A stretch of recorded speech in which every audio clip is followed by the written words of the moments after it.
Hey everyone, how's it going? Welcome back to another video. So happy May 1st, happy Sunday. I am definitely really excited at the fact that it is May because, well, first of all, I mean, spring's really here. Summer is very, very close, so I can go camping and all that kind of stuff, so I'm really excited for that. But also, you know, we're nearing the end of the season finale here for Fear the Walking Dead, which I'm very excited about because obviously that means that Madison will be returning very soon, right? And, you know, I've been saying for the last 3 episodes that Fear...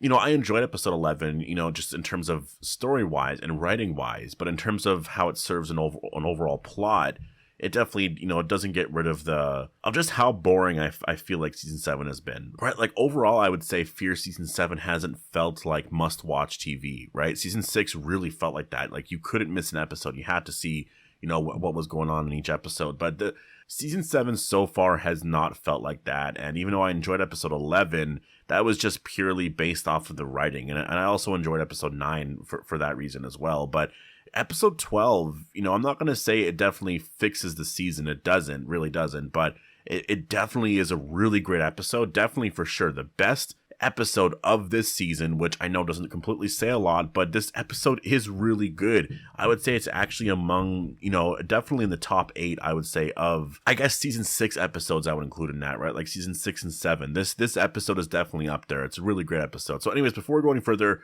obviously make sure to be a subscriber if you do want more Walking Dead content, or I guess Fear the Walking Dead content like this. I'm also going to be changing up my the members, I guess, or the memberships a little bit here, because I noticed not a lot of people like the episode commentary. So I think what I'm going to be doing is just a monthly live stream. And yeah, we'll test that out for this month because it seems like people were a little bit more interactive with the live stream. Like it seems like people really like that. Just like, you know, doing a members just monthly live stream at the end of the month or whenever. And then we just discuss things for like half an hour to an hour or something, right? So I think that overall, I think is probably the best. And then going forward, I'm definitely going to be looking into some things because I know people want to see gaming videos and things like that, or like maybe like vlogs and stuff. So I could probably do like monthly videos on that. I could definitely fit that in. So I'm just trying to, you know, definitely if you are a member, like let me know what you want. Like what is it exactly that you like? You know, I don't think the episode commentaries really did it much, but the live streams, I definitely think were more interactive. I think you guys preferred that. And yeah, and do you have any other ideas, right? Just definitely let me know down below. This episode here was a really big episode. This was a big John Dory Sr. episode. And the plot of this one was basically that the baby was missing and we have to find the baby. Like, what's happening with the baby, right? And then we find out later on that June had the baby the entire time in this secret location. And that was basically it in terms of that. Again, this was a really big John Dory Sr. episode. And I will say, I'm actually really surprised with what they did with the character. And, you know, I think this episode shows why season 6 was really good. It was because we got a lot of episodes like this where, you know, you do actually have characters dying, bigger characters dying. And I think that looking back to season 6, you know, you had Dakota's death, or at least you had Dakota being the one that killed, you know, John Dory, which was shocking in itself. You know, that pissed a lot of people off, but it was still exciting. The whole Virginia storyline was really exciting, you know, when she actually died later on, a couple episodes later. Just where the characters were going overall, it was just such a fun season. It was so fun to watch that.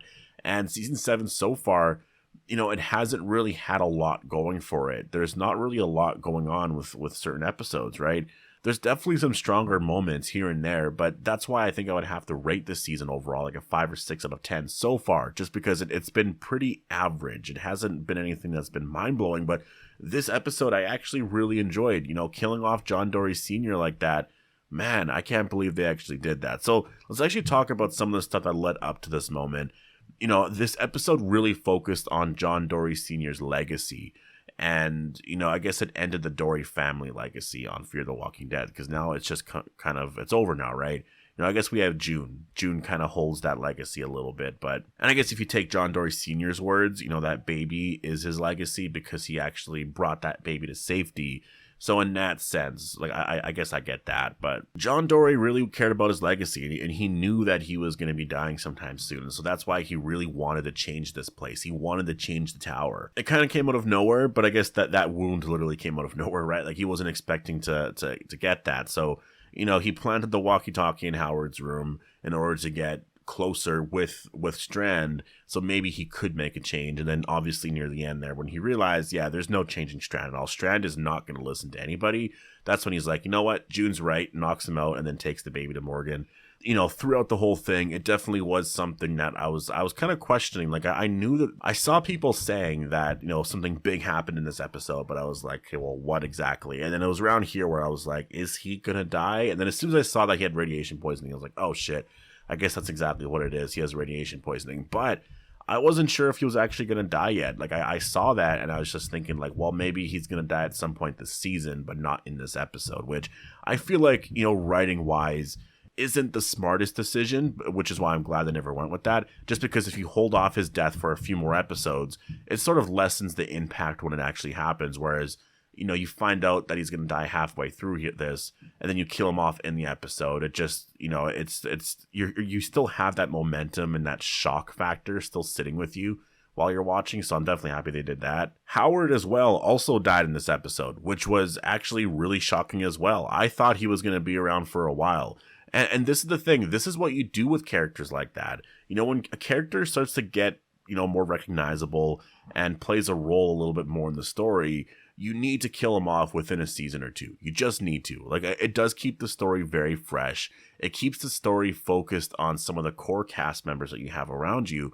And honestly, I would say The Walking Dead, I think, has a lot of those issues. You know, there's been so many characters that they probably should have killed off in the last like season or two.